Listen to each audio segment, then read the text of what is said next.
মুসআব ইবনে উমাইর, মুসআব ইবনে উমাইর একজন সাহাবী।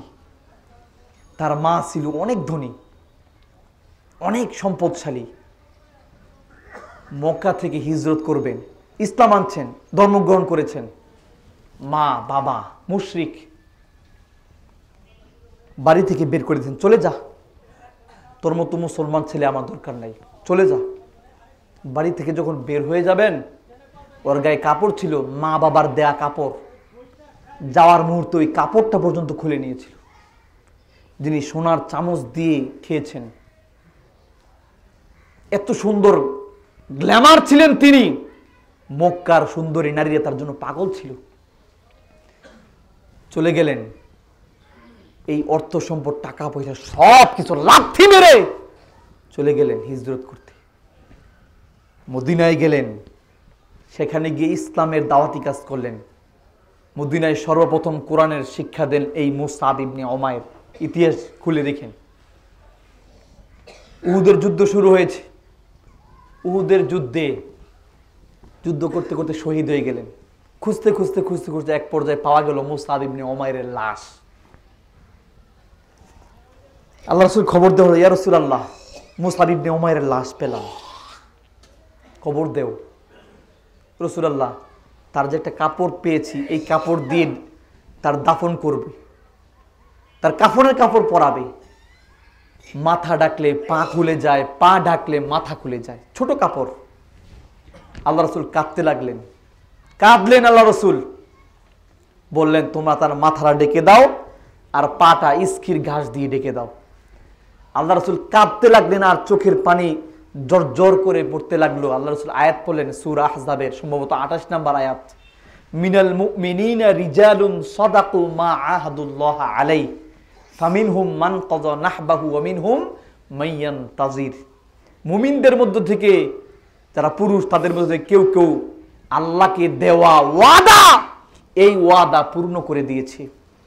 মানে মুসআব ইবনে উমাইর আল্লাহর কৃত যে ওয়াদা, সেই ওয়াদা দিয়েছে, কিন্তু আল্লাহর পক্ষ থেকে কোনো প্রতিদান এখন পর্যন্ত পায়নি। সে পাবে, সে এই প্রতিদান পাবে, অপেক্ষায় আছে।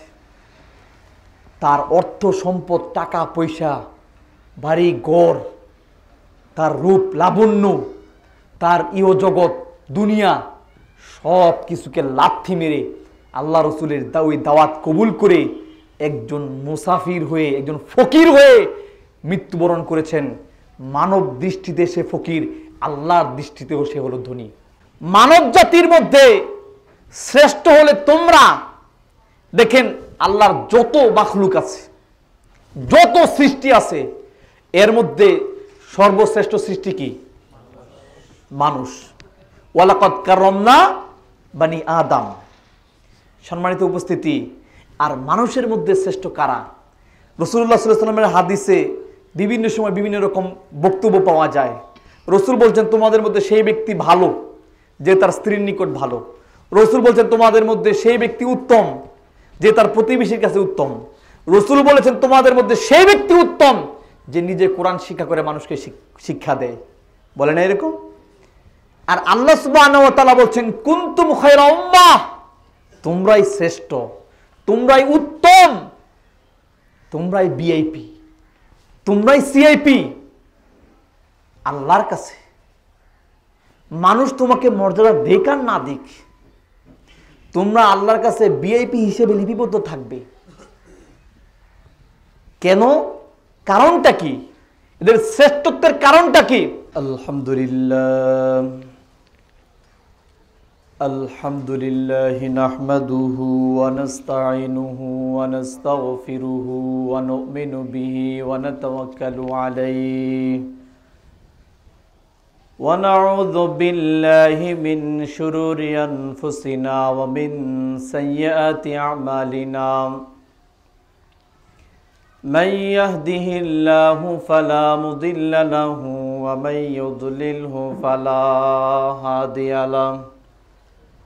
أشهد أن لا إله إلا الله وحده لا شريك له وأشهد أن محمدا عبد الله ورسوله الذي أرسله بالحق بشيرا ونذيرا وداعيا إلى الله بإذنه وسراجا منيرا أما بعد فإن خير الحديث كتاب الله وخير الهدي هدي محمد صلى الله عليه وسلم وشر الأمور محدثاتها وكل محدثة بدعة وكل بدعة ضلالة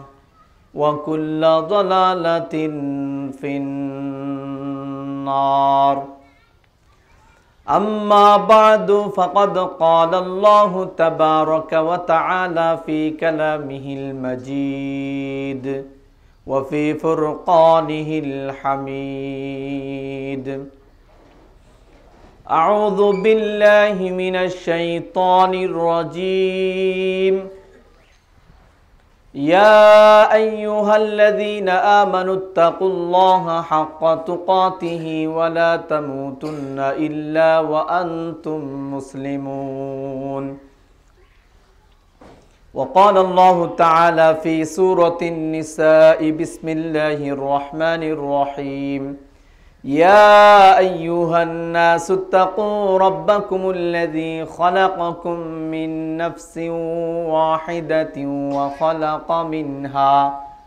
وخلق منها زوجها وبث منهما رجالا كثيرا ونساء واتقوا الله الذي تساءلون به والأرحام إن الله كان عليكم رقيبا وقال الله تعالى يا أيها الذين آمنوا اتقوا الله وقولوا قولا سديدا يصلح لكم أعمالكم ويغفر لكم ذنوبكم ومن يطع الله ورسوله فقد فاز فوزا عظيما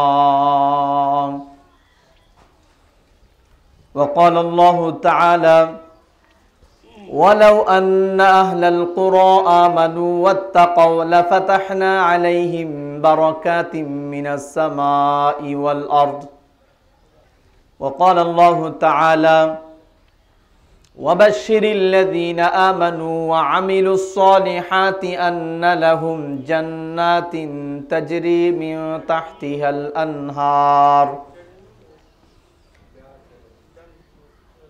وقال رسول الله صلى الله عليه وسلم لو كانت التعدل عند الله جناح بعوضة ما سقى كافرا منها شربة ماء رواه الترمذي আলহামদুলিল্লাহ উপস্থিত সম্মানিত মুসল্লিবৃন্দ, প্রথমেই মহান আল্লাহ সুবহানাহু ওয়া তাআলার দরবারে লক্ষ কোটি শুকরিয়া কৃতজ্ঞতা প্রকাশ করছি যে মহান আল্লাহ সুবহানাহু ওয়া তাআলা আমাদেরকে আজকে পবিত্র জুমার দিন, সপ্তাহের শ্রেষ্ঠতম দিন, আজকের এই দিনে জুমার মসজিদে আল্লাহ সুবহানাহু ওয়া তাআলা আমাদেরকে জাগতিক সকল প্রকার কর্মব্যস্ততা থেকে পরিত্রাণ দিয়ে, নিষ্কৃতি দিয়ে, মুক্তি দিয়ে জুমার মসজিদে আল্লাহ সুবহানাহু ওয়া তাআলার ডাকে সাড়া দিয়ে উপস্থিত হওয়ার সুযোগ করে দিয়েছেন। সেই মহা মালিকের জন্য, সেই স্রষ্টার জন্য শুকরিয়া কৃতজ্ঞতা প্রকাশ করছি। আমরা সকলেই অন্তরে অন্তঃস্থল থেকে বলি আলহামদুলিল্লাহ। এতগুলো মানুষ যদি প্রকৃতপক্ষে অন্তর থেকে আল্লাহ শুকরিয়া আদায় করতো, এত অল্প আওয়াজ হওয়ার কথা নয়। আমি আপনাদেরকে বলে দিয়েছিলাম যে অন্তরের অন্তঃস্থল থেকে যেন শুকরিয়া আদায় করি। যদি কেউ অন্তর দিয়ে আল্লাহ শুকরিয়া আদায় করে, এত অল্প আওয়াজ হওয়ার কথা নয়। আসুন আমরা সকলে আবারও আল্লাহ শুকরিয়া আদায় করি আলহামদুলিল্লাহ। দুঃখ ও আফসোসের বিষয়, আমরা অনেক সময় বক্তব্যের ক্ষেত্রে, ওয়াজ আলোচনার ক্ষেত্রে সুবহানাল্লাহ, আলহামদুলিল্লাহ, আল্লাহু আকবার বলি। আসলে কতটুকু অন্তর দিয়ে বলি আল্লাহ ভালো জানে। অনেক সময় বক্তব্য দিচ্ছে সুবহানাল্লাহ আমরা বলছি, বা বলেন খতিব সাহেব, ওয়াইজিনে কেরাম, বক্তা সাহেব বলেন যে বলেন সুবহানাল্লাহ, তখন সবাই বলে সুবহানাল্লাহ। আসলে এই সুবহানাল্লাহ, এই আলহামদুলিল্লাহ, এই আল্লাহু আকবার, এই নাউজুবিল্লাহ, এটা অন্তর দিয়ে বলছি না মুখ দিয়ে বলছি? যদি অন্তর দিয়ে না বলেন এই আলহামদুলিল্লাহ সুবহানাল্লাহর কোনো বরকত আপনি পাবেন না। একটা হলো মানুষ মুখ দিয়ে বলে, আরেকটা অন্তরের বহিঃপ্রকাশ মুখ দিয়ে। যারা অন্তর থেকে না বলে শুধু মুখ দিয়ে বলে তারা মুনাফিক টাইপের মুসলমান। সম্মানিত উপস্থিতি, অতঃপর দরুদুস সালাম, শান্তির ধারা বর্ষিত হোক সর্বকালের সর্বশ্রেষ্ঠ মহামানব, সর্বকালের সর্বশ্রেষ্ঠ মহামনীষী, সর্বকালের সর্বশ্রেষ্ঠ নবী এবং রাসূল, মানবতার মহান শিক্ষক সৈয়দুল মুরসালিন, রহমাতুল্লিল আলামিন, খাতামুন নবিয়্যিন, নবী মুহাম্মদুর রাসূলুল্লাহ সাল্লাল্লাহু আলাইহি ওয়াসাল্লামের উপরে আল্লাহুম্মা সাল্লি আলাইহি আল্লাহুম্মা বারিক আলাইহি। আপনারা অনেকে আমাকে চিনেন, আর হয়তোবা বেশিরভাগ মানুষ আমাকে চিনেন না। আগে আমার পরিচয় দিচ্ছি। আজকে হঠাৎ করে নতুন একজন মানুষ আপনাদের সামনে দাঁড়িয়েছে, পরিচয় না দিলে একটু ভিতরে উসখুস করে যে কে লোকটা। আমি আপনাদের আশকারটেক মসজিদের ইমাম এবং খতিব, বেড়াইতে এসেছি আজ থেকে 4 বছরের অধিক সময় ধরে, 4 বছরের বেশি হয়ে গেছে।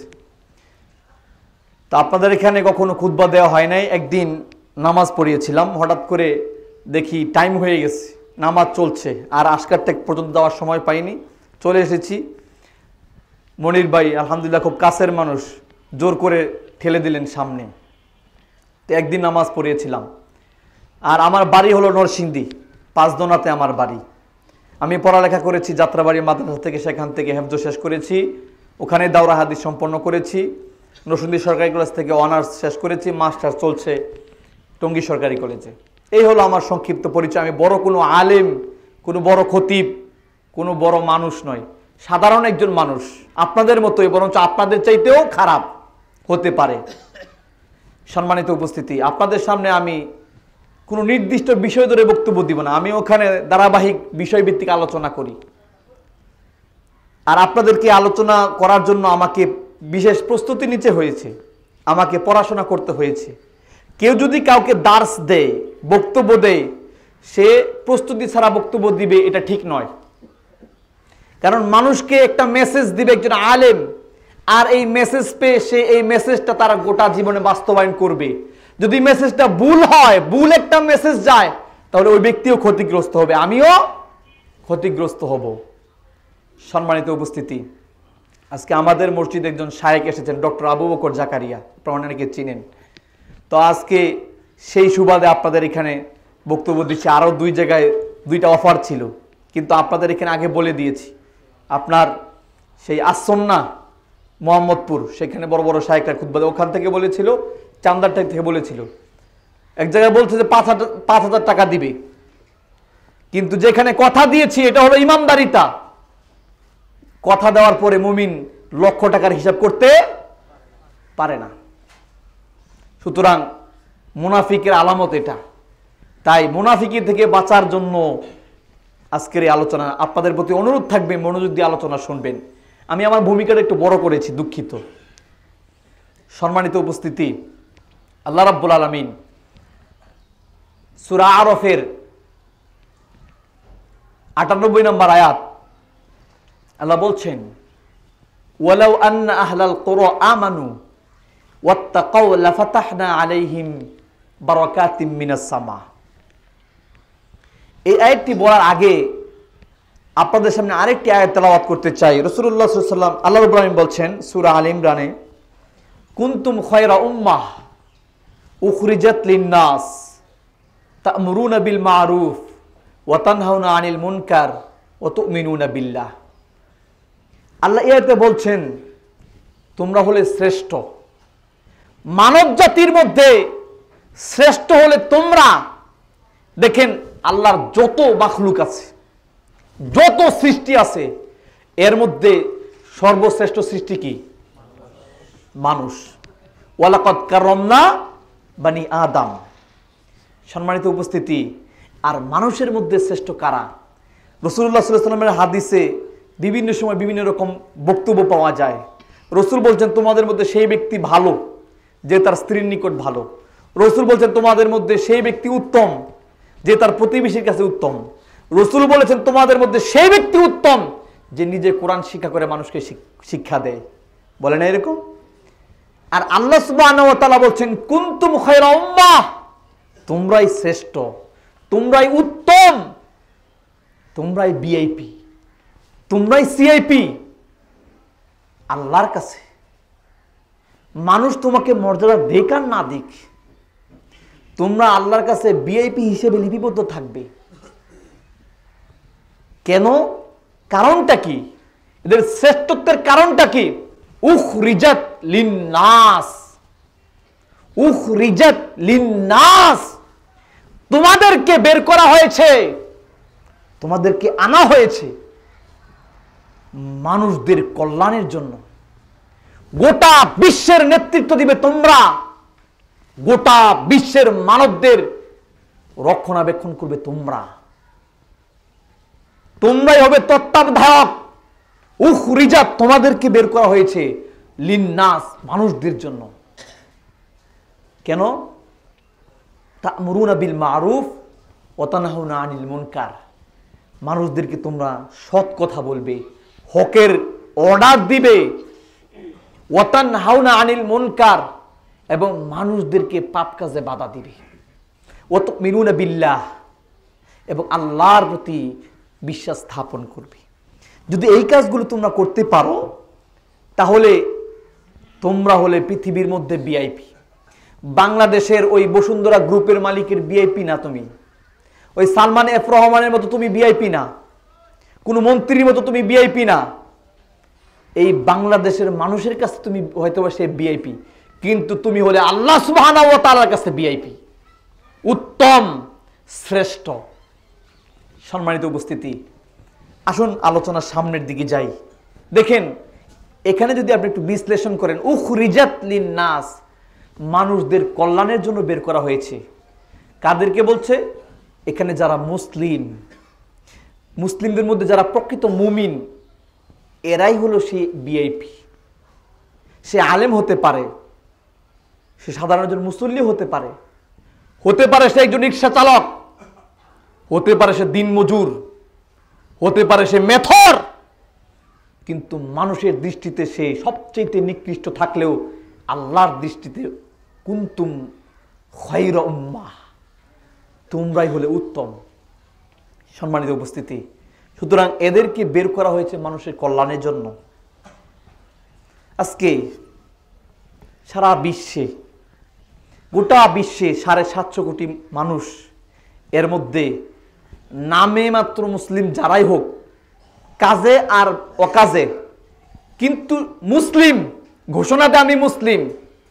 সারা বিশ্বের প্রত্যন্ত অঞ্চল থেকে শুরু করে একদম আপার লেভেল পর্যন্ত সব জায়গায় কচুকাটা করে কাকে, সব জায়গায় মারতেছে কাকে, সব জায়গায় নির্যাতিত কে, আপনি সেখানে পাবেন মুসলিমকে খুঁজে।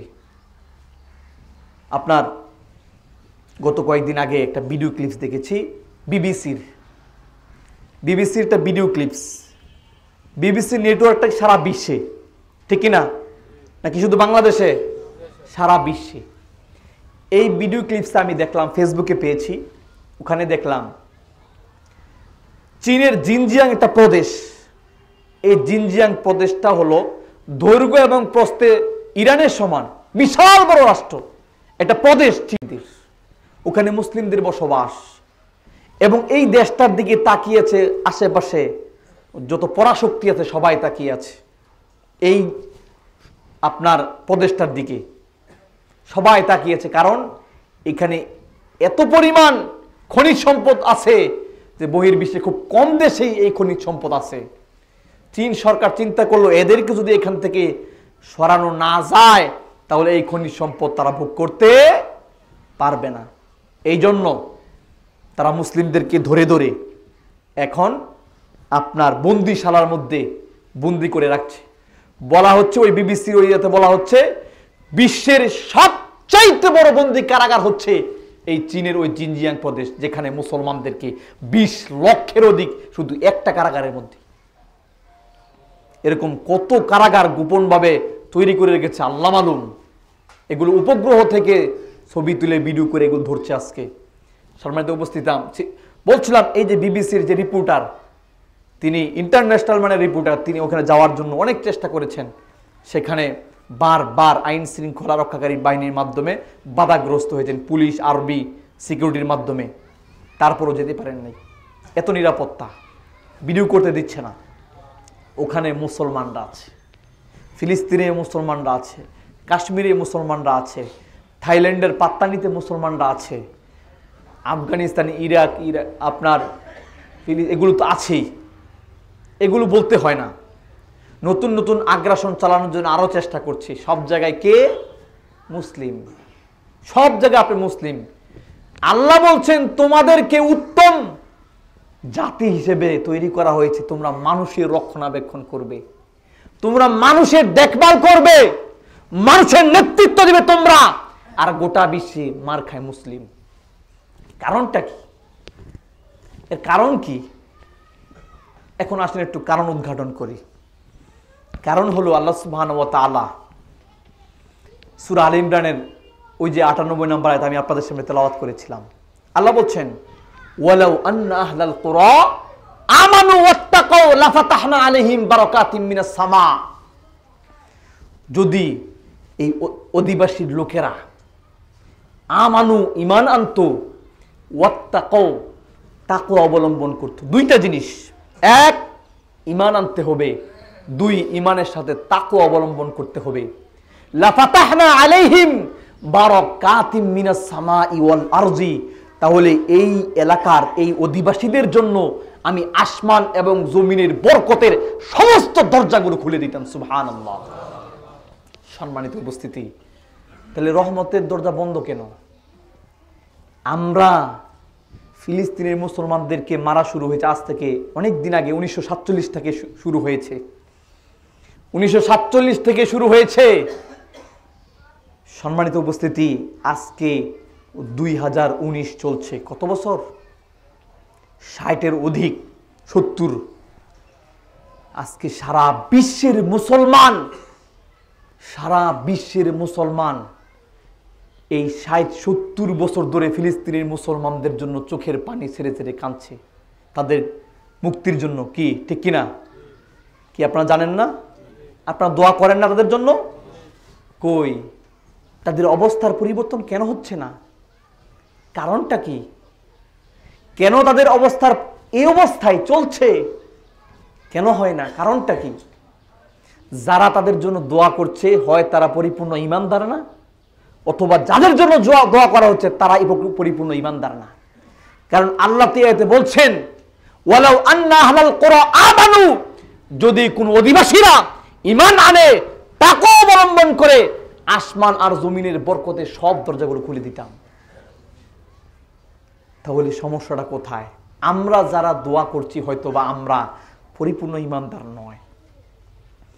সম্মানিত উপস্থিতি, আমাদের এই বিপর্যয়ের কারণ কি? আমরা তো খুব ভালো আছি, আমরা ঠিকমতো খাচ্ছি, ঘুমাচ্ছি, ব্যবসা বাণিজ্য করছি, দুনিয়ার সব কাজ চলছে, আমাদের উপরে তো কোনো গজব আসে না। আমরা বাংলাদেশের সাচ্চা ঈমানদার, 1 নাম্বার ঈমানদার বিশ্বের মধ্যে। এদের মধ্যে একটা শ্রেণী আমরা, এই জন্য আমাদের উপরে গজব নাই, তাই না? আসলে কি এরকম? নাকি ইসলামটা শুধু মুখে আছে, নাকি অন্তরে নাই? মানে আমাদের ইসলাম আমাদের অন্তরে, ঠিক তাই না? জি না, আমাদের ইসলাম অন্তরে না, আমাদের ইসলাম মুখে। আপনারা যারা এখানে বসে আছেন, আপনারা একটু চিন্তা করেন তো, এখানে বসে এখানে বসে ওই বাইরে মনোযোগ দিয়েন না, ব্যবসা বাণিজ্যের মনোযোগ দিয়েন না, অন্য চিন্তা করেন না। এখানে বসে কি বলছি এটা শোনেন।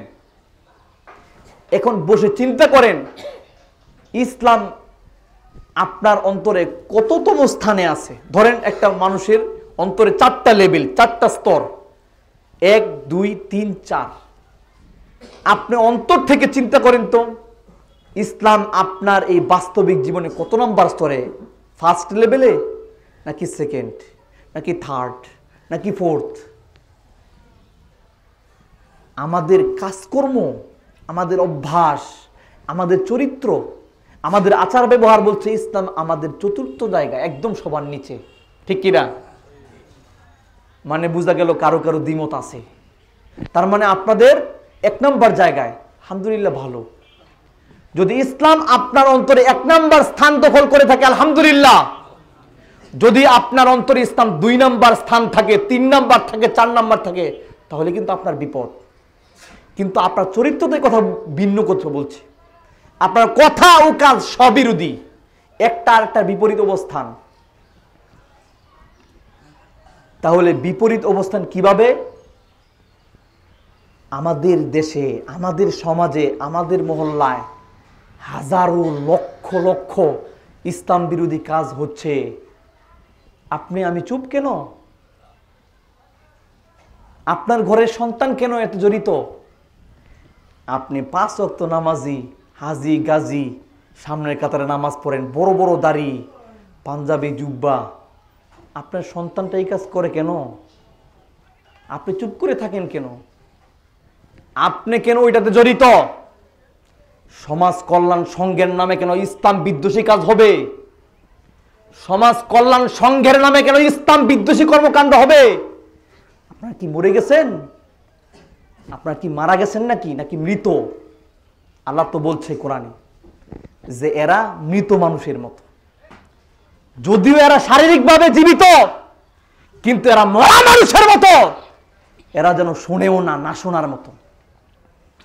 সম্মানিত উপস্থিতি, আজকে আমাদের এলাকার ছেলেরা, আমাদের সন্তানেরা কি অনুষ্ঠানের নামে হোলি উৎসব করে কেন? কেন এই কাজ করে? মুসলমান না আপনি? আপনার অন্তরে ইমান না 1 নম্বর স্তরে, কিন্তু কাজ তো বলছে আপনার ইমান 4 নম্বর স্তরে। সম্মানিত উপস্থিতি, ইসলামকে আপনি কতটুকু মর্যাদা দেন? আপনার ইসলাম আর সাহাবীদের ইসলাম আকাশ পাতাল তফাৎ। আপনি ইসলামকে যতটুকু মূল্যায়ন করতেছেন, সাহাবীদের ইসলাম আর আপনার ইসলাম অনেক অনেক অনেক পার্থক্য। একটু আগে আপনাদেরকে বলেছিলাম ফিলিস্তিন বিজয়ের ঘটনা, মানে ফিলিস্তিনের অবস্থা, এটা আপনাদেরকে বলবো একটু পরে। এর আগে আপনাদের একটা কথা বলি, আপনাদের সন্তান বা আপনারাও মানুষ, আপনারাও ইসলামকে মূল্যায়ন করেন, আর সাহাবীদের ইসলামের মূল্যায়ন আপনাকে বোঝানোর জন্য একটা এক্সাম্পল দিচ্ছি। রাসূলুল্লাহ সাল্লাল্লাহু আলাইহি ওয়াসাল্লাম বলেছেন সাহাবীদেরকে তোমরা হিজরত করো।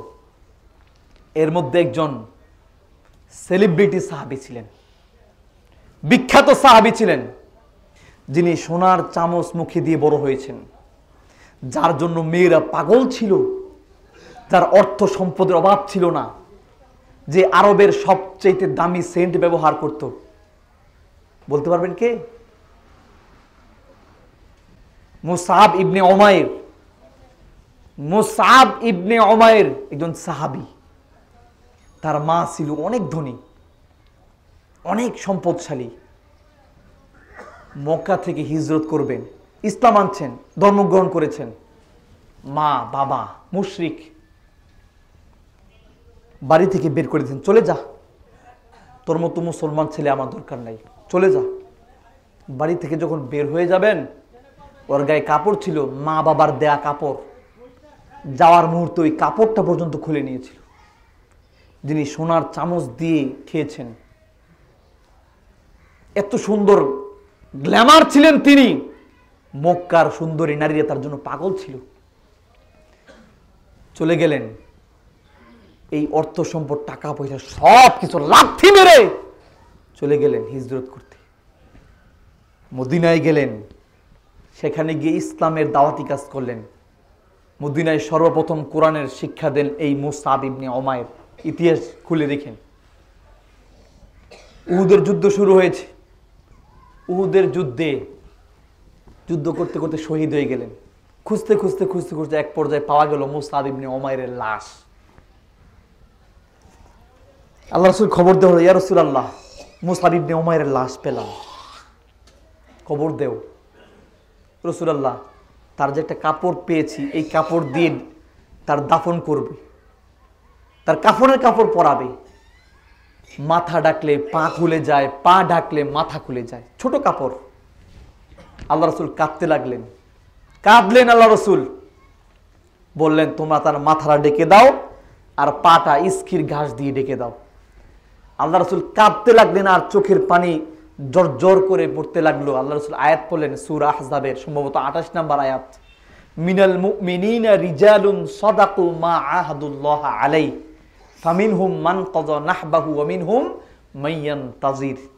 মুমিনদের মধ্য থেকে যারা পুরুষ, তাদের মধ্যে কেউ কেউ আল্লাহকে দেওয়া ওয়াদা, এই ওয়াদা পূর্ণ করে দিয়েছে। মানে মুসআব ইবনে উমাইর আল্লাহর কৃত যে ওয়াদা, সেই ওয়াদা দিয়েছে, কিন্তু আল্লাহর পক্ষ থেকে কোনো প্রতিদান এখন পর্যন্ত পায়নি। সে পাবে, সে এই প্রতিদান পাবে, অপেক্ষায় আছে। তার অর্থ সম্পদ, টাকা পয়সা, বাড়ি ঘর, তার রূপ লাবণ্য, তার ইহ জগৎ দুনিয়া, সব কিছুকে লাথি মেরে আল্লাহ রসুলের ওই দাওয়াত কবুল করে একজন মুসাফির হয়ে, একজন ফকির হয়ে মৃত্যুবরণ করেছেন। মানব দৃষ্টিতে সে ফকির, আল্লাহর দৃষ্টিতেও সে হলো ধনী। সম্মানিত উপস্থিতি, তিনি হলেন মুসআব ইবনে উমাইর। ওনার চরিত্র, ওনাদের ঈমান, ওনাদের তাকওয়া, ওনাদের পরহেজগারিতা, ওনাদের ঈমানদারিতা, ওনাদের আমল, আর আমাদের এগুলো জাস্টিফাই করে। আমরাও মুসলিম। এখন আপনি যদি বলেন আপনার জীবনে ঈমানটা 1 নম্বর স্তরে আছে, তাহলে মুসআব ইবনে উমাইরের স্থানও যদি 1 নম্বর হয়, দুইটা মিলান, আপনি মিথ্যা কথা বলছেন, ঠিক কিনা? সম্মানিত উপস্থিতি, বলছিলাম সাহাবীদের আমল আর আমাদের আমল আরেকটু মিলান। রাসূলুল্লাহ সাল্লাল্লাহু আলাইহি ওয়াসাল্লাম কিয়ামতের আলামত ঘোষণা করলেন। কিয়ামতের আলামত, এর মধ্যে একটা হলো ফিলিস্তিন বিজয় করবে মুসলিম। মুসলমানদের প্রথম কিবলা কি বলেন তো? বাইতুল মুকাদ্দাস। এই বাইতুল মুকাদ্দাস মুসলিমরা দখল করবে, বিজয় করবে। আল্লাহ রাসূল ভবিষ্যৎবাণী করেছেন। অতএব আল্লাহ রাসূল ভবিষ্যৎবাণী করে যাওয়ার পরে আপনার 16 থেকে 17 হিজরি, 16 থেকে 17 হিজরি ইতিহাস বলছে আল্লাহ রসুলের মৃত্যু হয়ে গেল। আবু বকর, আল্লাহ রসুলের সহচর, প্রথম খলিফা, তিনিও মারা গেলেন। উমরের যুগ চলছে। সৈন্যবাহিনী প্রেরণ করলেন সেই ফিলিস্তিনে দখল করার জন্য। দীর্ঘদিন অবরোধ করে রাখলো, যুদ্ধ হচ্ছে না, অবরোধ। তারাও হার মানছে না, তারাও হার মানছে না। ওখানে ইহুদি খ্রিস্টানরা ছিল, তারা শর্ত দিল, যদি ওমর আমিরুল মুমিনিন, ওমর দ্বিতীয় খলিফা, তিনি যদি আমাদের কাছে আসেন, আমাদের সাথে কথা বলেন, তাহলে আমরা এটার কর্তৃত্ব তোমাদেরকে দিয়ে দিব। এই চিঠি ওমরে ফারুক রাদিয়াল্লাহু তাআলা আনহুর কাছে পৌঁছলো। পৌঁছার পরে তিনি একজন অর্ধ পৃথিবীর বাদশাহ ওমরে ফারুক, তিনি একা, আর তার সাথে যে বৃত্ত ছিল, চাকর, দুইজনে মিলে রওনা হয়েছেন, সাথে আর কেউ নেই। আপনার মক্কা মদিনা থেকে ফিলিস্তিন 1 মাসের সময় এই দুইজন বের হয়েছেন তাদের সাথে দেখা করার জন্য। পথিমধ্যে যাচ্ছেন, যেতে যেতে ওমরে ফারুক উটের পৃষ্ঠে ছিলেন। অনেকখানি যাওয়ার পরে ওমর বলছে, আমি আবার নেমে পড়ি। চাকরকে বলছে, তুমি আবার উপরে ওঠো, তুমি উপরে ওঠো। দেখেন, এ বিষয়ে একটা কবিতা লিখেছেন কাজী নজরুল ইসলাম।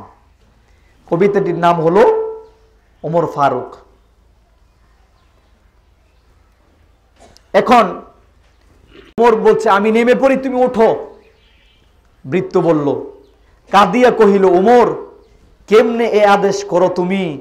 ওষ্টের পিঠে আরাম করিয়া গোলাম রহিবে বসি, আর হেঁটে যাবে খলিফা ওমর ধরি সে উটের রশি।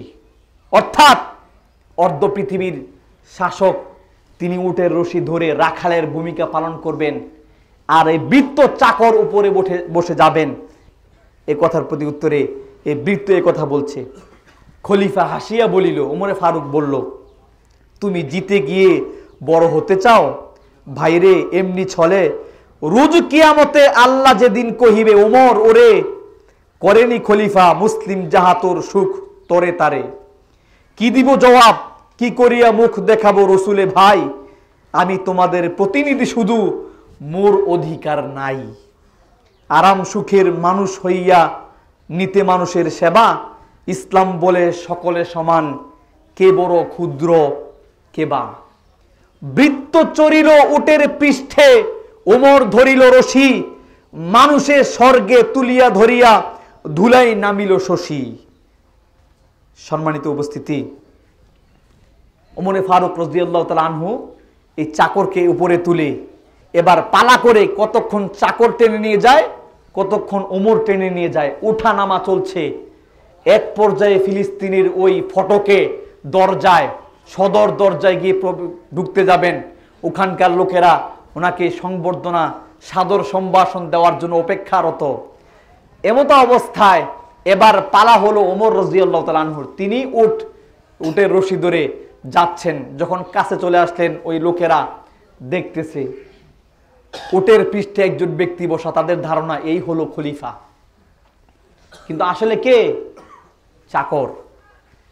যাই হোক, এক পর্যায়ে তাদের ভুল ভাঙলো, রশি হাতে তিনি হলেন ওমর। যে ওমর মদ্যপ ছিলেন, হাতে তলোয়ার নিয়ে রসুলের মাথা আলাদা করার জন্য সামনে এগুলেন। ইসলামের দাওয়াত পেয়ে, ইসলামের আহ্বান পেয়ে, ইসলামের এই দাওয়াত কবুল করে মানুষ হয়ে গেলেন সোনার মানুষ। এদের ইমান, আপনার ইমান। দুইটা এক্সাম্পল দিলাম। সেই ফিলিস্তিন দখল করেছিল সেই 17 হিজরিতে, তারপরে 150 বছর অথবা 100 বছর মুসলিমদের হাতে এই ফিলিস্তিন ছিল। আবার এই ফিলিস্তিন ইহুদি খ্রিস্টানরা দখল করে নেয়। তারপরে 1100 হিজরিতে মুসলিমদের সিপাহ সালার সালাউদ্দিন আইয়ুবী, যাকে আজ পর্যন্ত গোটা ইউরোপ কান্ট্রির ওই আপনার ইহুদি খ্রিস্টানরা, পাশ্চাত্যের বুদ্ধিজীবীরা, ওই ইতিহাস বেত্তারা এখন পর্যন্ত ওই সালাউদ্দিন আইয়ুবীকে বলে গ্রেট সালাদিন, যিনি তার জীবনে একটি অথবা দুইটি যুদ্ধে পরাজিত হয়েছিলেন, সারাটা জীবন যুদ্ধ করেছিলেন। তিনি ওই ফিলিস্তিন দখল করেছিলেন। যখন তিনি দখল করেন তখন রিচার্ড, ওই ইহুদি খ্রিস্টান সম্মিলিত বাহিনীর প্রধান ছিল রিচার্ড, তিনি বলেছিলেন আগামী বছর আবার মুসলিমদের কাছ থেকে এই ফিলিস্তিন বাইতুল মুকাদ্দাস আমরা আবার দখল করে নিব, কিন্তু নিতে পারে নাই। এই 1947 সালে ফিলিস্তিন দখল করেছে। 1947-55 এদিকে আপনার ফিলিস্তিন। সম্মানিত উপস্থিতি, আমি যে কথা বলছিলাম, এক জায়গা থেকে আরেক জায়গায় চলে গিয়েছি। ইমান, আমাদের ইমান এই, আমাদের ইমান যদি এরকম হয়, তাহলে ওদের ইমান আর আমার ইমান দুইটা একটু আপনি পার্থক্য করেন। সম্মানিত উপস্থিতি, দুনিয়া আর দুনিয়া, আমাদের কাছে পার্থিব দুনিয়াটাই বড় কিছু। আল্লাহ বলছেন ফাম্মা মান তাগা, তারা সীমালঙ্ঘন করেছে। যে সীমালঙ্ঘন করে ওয়াসারাল হায়াতুদ দুনিয়া, আর পার্থিব দুনিয়াকে যে প্রাধান্য দেয়, কিভাবে প্রাধান্য দেয়? আমাদের 60-70 বছরের জিন্দগিতে আমার বাবাও মুসলিম, দাদাও মুসলিম, আমিও মুসলিম নামে, কিন্তু গোটা জীবনে ইসলামের ভালো কোনো কাজ আমার দ্বারা হয় না। গোটা জীবনে মুখ দিয়ে যদিও ইসলাম বলি, কিন্তু অন্তর দিয়ে আমরা গাফিল। ইসলাম আমাদের 1 নম্বর স্থানে নাই। যেন আল্লাহ বলছেন ফাইনাল জাহিমা হিয়াল মাওয়া, এদের স্থান হলো জাহান্নাম, জাহিম নামক জায়গা। ওয়াম্মা মান খাফা মাকাম রাব্বিহি ওয়া নাহান নাফসা আনিল হাওয়া, যে ব্যক্তি ভয় করে, আল্লাহর সামনে দাঁড়ানোর ভয় করে, প্রধানমন্ত্রীর সামনে দাঁড়ানোর ভয়ের ব্যাপারে তার কোনো প্রশ্ন নাই। ওই মন্ত্রীর সামনে আর এমপির সামনে, চেয়ারম্যানের সামনে দাঁড়াতে হবে, এই ভয়। যে ব্যক্তি আল্লাহর সামনে দাঁড়ানোর ভয় করে, মানে আল্লাহর ভয়ে দুনিয়ার দুনিয়ার সকল প্রকার অন্যায় কাজ ছেড়ে দেয়, ওয়ানাহান নাফসা আনিল হাওয়া, এবং হাওয়া এই প্রবৃত্তির অনুসরণ থেকে বিরত থাকে, ফাইনাল জান্নাতা হিয়াল মাওয়া, তার জন্য জান্নাত। সম্মানিত উপস্থিতি, দুনিয়া এত প্রাধান্যতা, দুনিয়া এত প্রাধান্যতা, আমাদের ব্যবসা বাণিজ্য, চাকরি বাকরি, খাওয়া দাওয়া, ঘুম সব ঠিক আছে, নামাজ ঠিক নাই, রোজা ঠিক নাই, ঈমান ঠিক নাই। সম্মানিত উপস্থিতি, সাহাল বিন সাদ রাদিয়াল্লাহু তাআলা হাদিসটি বর্ণনা করছেন, তিনি বলেন, ক্বালা রাসূলুল্লাহ সাল্লাল্লাহু আলাইহি ওয়াসাল্লাম, আল্লাহ রাসূল বলেন, লাউ কানাতিদ দুনিয়া তা'দিলু ইনদাল্লাহি জানাহা বাউদাতিন মা সাকা কাফিরুন মিনহা শারবাতা মাইন। আল্লাহ রাসূল বলছেন, আল্লাহর কাছে যদি এই পৃথিবীর মূল্য হতো একটা মাছির দানা পরিমাণ, আল্লাহর কাছে যদি এই দুনিয়ার মূল্য হতো একটা মাছির দানা পরিমাণ, অর্থাৎ মাছি নয়, মাছির একটা দানা সমতুল্য যদি আল্লাহর কাছে এই পৃথিবীর মূল্য হতো, তাহলে পৃথিবীতে একটা কাফের কেউ এক ফোঁটা পানি দিতেন না, একটা কাফের কেউ এক ফোঁটা পানি দিতেন না। রাসূলুল্লাহ সাল্লাল্লাহু আলাইহি ওয়াসাল্লাম রাস্তা দিয়ে যাচ্ছেন, আরেকজন সাহাবী পাশে দাঁড়ানো, যেতে যেতে একটা মৃত ছাগল দেখলেন, বকরি। আল্লাহ রাসূল বললেন, তোমাদের মধ্যে কেউ কি আছে এই ছাগলের কান ফাটা?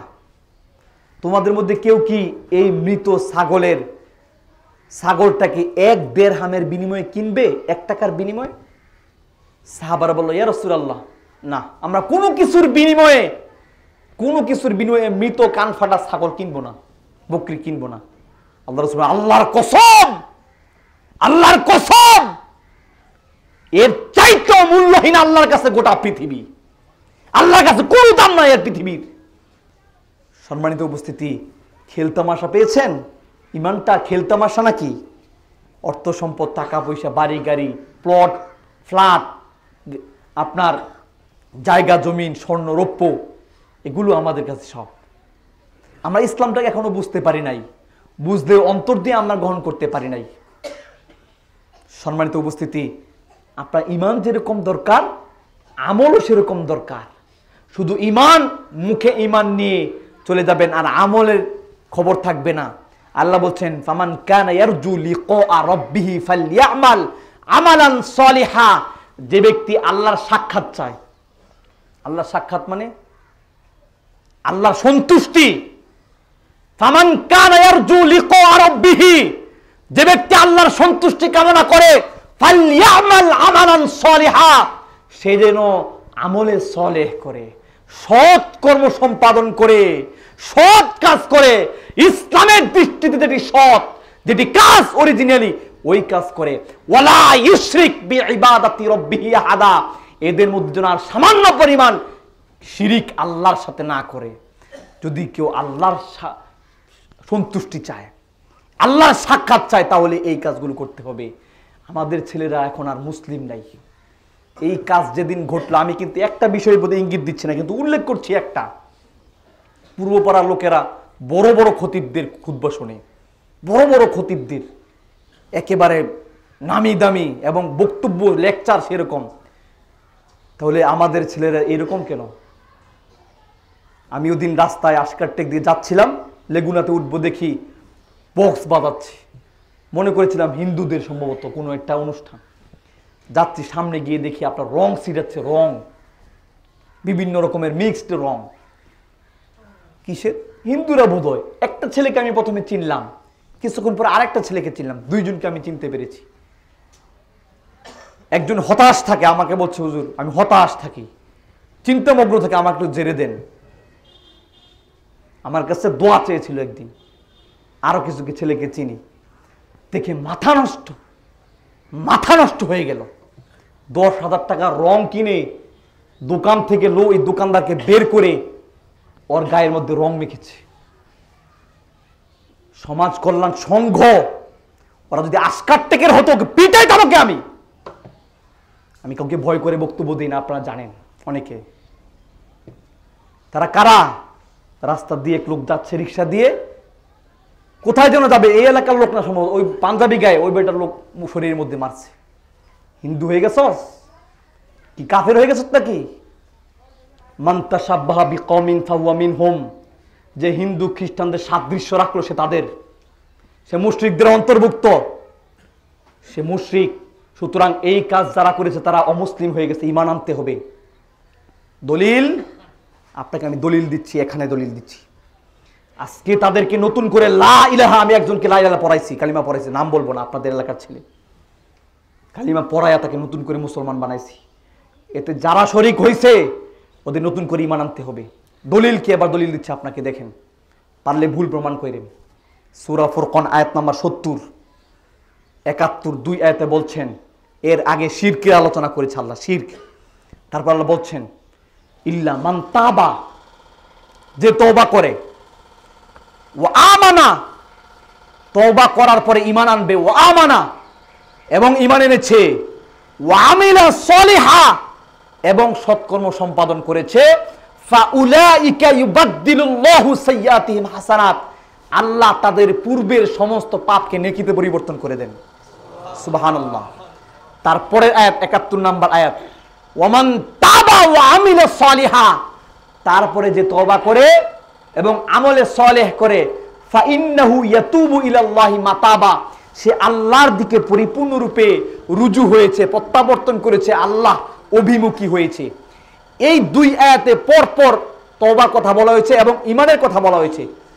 এই পরপর তওবা, মুফাসসিরিনে কেরাম এই সূরা ফুরকানের 70, 71 নম্বর আয়াতে প্রথম আয়াতে তওবার কথা বলা হয়েছে, দ্বিতীয় আয়াতে তওবার কথা বলা হয়েছে। এখন মুফাসসিরিনে কেরাম বলছে প্রথম আয়াতে তওবার উদ্দেশ্য কি আর দ্বিতীয় আয়াতে তওবার উদ্দেশ্য কি। মুফাসসিরিনে কেরামদের বক্তব্য হলো প্রথম আয়াতের তওবা হলো শিরিক এবং কুফরি থেকে তওবা, আর দ্বিতীয় আয়াতের তওবা হলো ঈমান আনার পরেও স্বাভাবিক আমরা যে ভুল, ছোটখাটো ভুল করি, এই ছোটখাটো ভুল থেকে তওবা।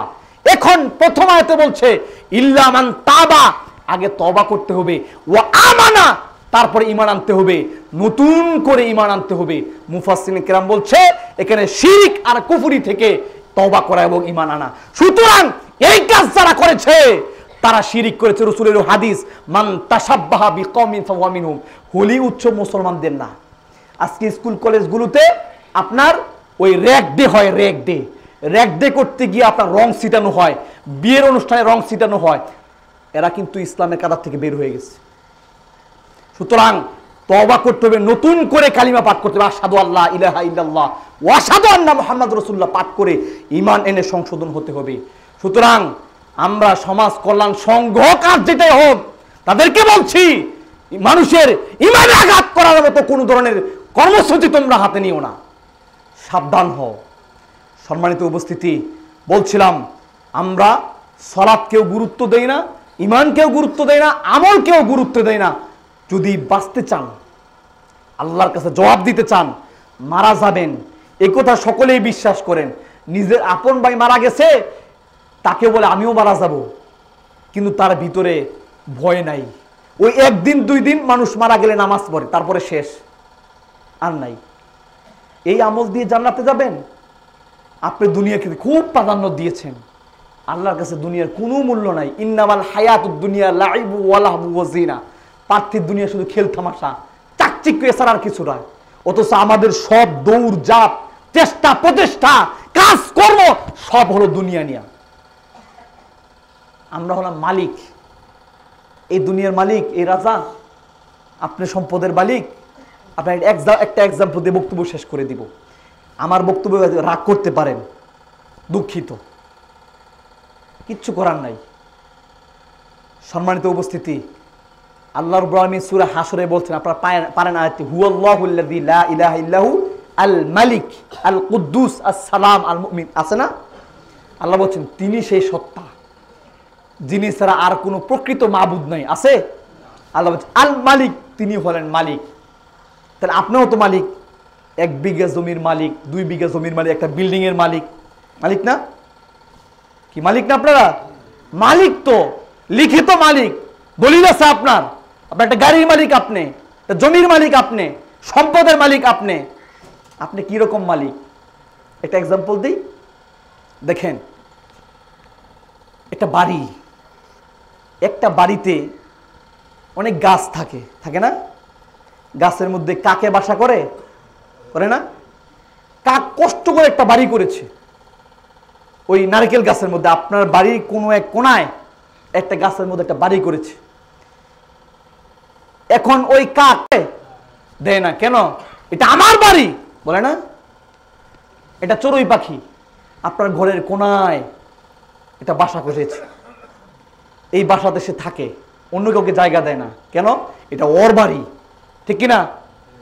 আপনার বাড়িতে ওই কোথাও কোনাকাঞ্চিতে ঘরে বা বাহিরে পিপিলিকার বাসা আছে, সেও মনে করে এটা ওর বাড়ি, সেও ওইটার মালিক।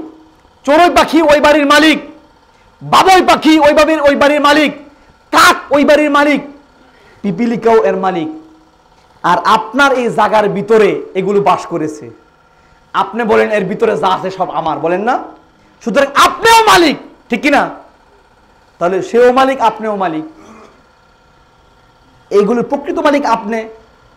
আপনি হলেন ওই চড়ুই পাখির মতো মালিক, যে কোনো মুহূর্তে আপনি ওকে তাড়াই দিতে পারেন, ঠিক কিনা? ভাঙতে পারেন না? বাসা ভেঙে দেয়, দেয় নাকি না? এরকম পিপিলিকার বাসা ভেঙে দেয়, কাকের বাসা ভেঙে দেয়। আপনি ওই চড়ুই পাখির কাকের মতো মালিক, 50 বছরের মালিক। জোর করে জবরদস্তি করে মানুষকে ধোঁকা দিয়ে এই জায়গাটুকু দখল করেছেন। আপনি মারা যাওয়ার সাথে সাথে আপনার সন্তান বলবে এইটার মালিক আমি। ওই বেটায় 50 বছর পরে মারা যাবে, ওর ছেলে বলবে এইটার মালিক আমি, বলবে কিনা? আপনিও চড়ুই পাখির মতো মালিক। প্রকৃত মালিক কে? আল্লাহ। এটা আল্লাহ বলছে আল মালিক, তিনি সেই সত্তা যিনি ব্যতীত সত্যিকারে কোনো মাবুদ নাই, তিনি হলেন মালিক। সুতরাং আমরা যেন চড়ুই পাখির মতো মালিক হয়ে এত বাহাদুরি না করি, এত অহংকার না করি। ইসলাম আমাদের প্রথম উপাদানত সম্পদ, ঈমান একটা মুমিনের সবচেয়ে বড় সম্পদ ঈমান। সুতরাং এটাকে বড় সম্পদ মনে করে এটাকে যেন যত্ন করি, এটাকে যেন যত্ন করি, সেবা যত্ন করি, তাহলে নাজাত পাবেন, এছাড়া আর কোনো উপায় নাই। আল্লাহ বলছেন ওয়াবাশশিরিল্লাযীনা আমানু, তাদেরকে সুসংবাদ দাও যে ঈমান এনেছে। ঈমান নিয়ে বসে আছে, নামাজ পড়েন 1 ওয়াক্ত, 5 ওয়াক্তের মধ্যে 1 ওয়াক্ত পড়ে, ওকে ফজরের নামাজ জীবনেও দেখা যায় না। অনেক ভালো ভালো মুসল্লি আমরা দেখি ফজর নামাজ উপস্থিত হয় না, ঠিক কি না? আছেন। ওয়াবাশশিরিল্লাযীনা আমানু, সুসংবাদ দাও যে ঈমান এনেছে, ওয়া আমিলুস সালিহাত, সাথে আমলও সালেহ করেছে, আন্না লাহুম জান্নাতিন তাজরি মিন তাহতিল আনহার, তাদের জন্য জান্নাত, যে জান্নাতের নিচ দিয়ে নহর প্রবাহিত হয়। সুতরাং সেই জান্নাতের মালিক যেন আমরা হতে পারি, সেভাবে কাজ করি। দুনিয়ার এই চাকচিক্য লোভ লালসা, যুবক এই যৌবনের টানে আর ঠেলায় যা মনে চায় তাই করবা। আপনি তো বাবা, আপনি কেন আপনার সন্তানের এই রশি টেনে ধরেন না? আপনিও তো ইমানদার। একজন ইমামের কি বা ক্ষমতা আছে? ইমামের কোনো দামই নেই আজকে। ইমাম হলো সমাজের নিকৃষ্ট জিনিস। আজকে ও বেটার এদিকে ঠেলা দেয়, এদিকে একজন ঠেলা দেয়, মুয়াজ্জিমের সামনে এক ঠেলা দেয়, পিছন দিয়ে ঠেলা দেয়। এই হলো আজকে আমাদের চরিত্র। 5-6 হাজার টাকা বেতন দিয়ে ইমাম সাহেব চালায়, আর যা মনে চাই তাই কয়। আজকে ইমাম সাহেবের বেতন ভালো না, মুয়াজ্জিমদের বেতনও নেই। আজকে মানুষের বাড়িতে খাবে এরা, আর এরা তো মানুষের বাড়ি থেকে টাকা লাগে নাকি? আবার এটা ইমানদারিতা না, এটাও ইমানদারিতা না যে ইমাম সাহেবকে ঠিকই সম্মান করবেন, ইমাম সাহেবের সাথে হক কাজে সহযোগিতা করবেন না। আল্লাহ রাসূলের সহচর ছিলেন আবু বকর, ওমর, ওসমান ছিলেন না নাকি? তারা অন্যায় কাজে বাধা দিয়েছিলেন সকলে মিলে ঐক্যবদ্ধভাবে। সুতরাং ইমাম সাহেবকে বলতে হবে চলেন বাধা দেই, ওই নামাজ পড়ে আর শুধু মসজিদে কোনায় বসে থাকবেন, জি না, এর নাম ইসলাম না। সমাজের সকল প্রকার অন্যায়, অশ্লীলতা, অপকর্ম, সুদ, ঘুষ দূরী করেন। ইমাম সাহেবকে সহযোগিতা করবেন, পরামর্শ দিবেন, সামনে থেকে নেতৃত্ব দিবেন। ওই বসে থেকে ইমানদার হয়ে আর বলবেন আজকে খুতবা দিছে, ও কড়া বক্তব্য, এরকম অনেকে স্বভাব আছে। আজকে বক্তব্য দিছে, খুব কড়া বক্তব্য, খতিব সাহেব ভালো বলতে পারে, আমল নাই। সম্মানিত উপস্থিতি, আসুন আল্লাহকে ভয় করি। আপনাদের প্রতি আমার কোনো রাগ নাই, আছে শুধু আপনাদেরকে সতর্ক করার জন্য এই সতর্কবাণীগুলো আপনাদেরকে দিলাম। আল্লাহ আমাদের সকলকে, আমাকে সহ সকল প্রকার অন্যায় কাজ থেকে বেঁচে থাকার তৌফিক দান করুন, আমিন। ওয়া আখিরু দাওয়ানা আনিল হামদুলিল্লাহি রাব্বিল আলামিন।